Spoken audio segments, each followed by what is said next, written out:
안녕하세요. 한의학 박사 한진입니다. 날마다 물을 마시죠.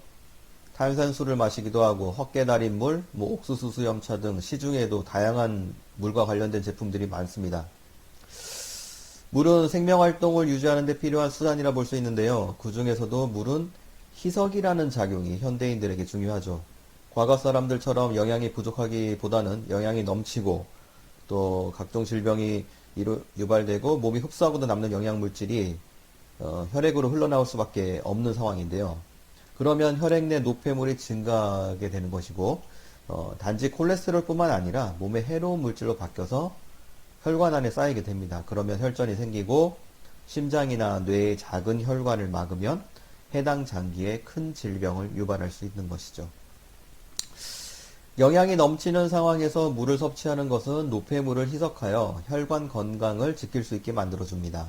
특히 노폐물이 잘 쌓이기 쉬운 태음인은 물을 좀 많이 섭취해야겠죠. 하지만 소화기가 약하고 수분 대사에 취약한 소음인은 물을 많이 마신다고 건강에 도움이 되지를 않습니다. 하루 1리터 정도만 섭취해도 괜찮죠.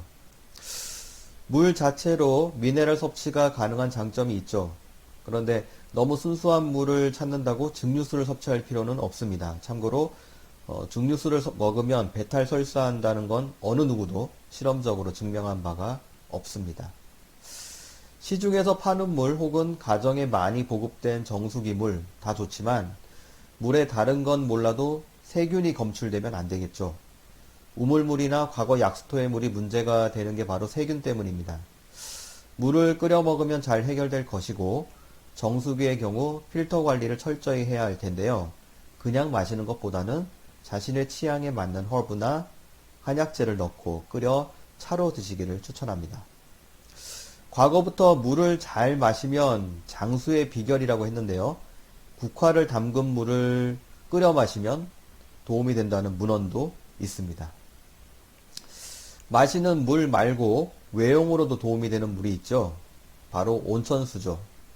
온천에는 유황 성분이 많이 들어있어서 피부가 자주 헐거나 염증이 생기는 경우 온천욕을 즐겨 하시면 피부 질환에 도움이 됩니다.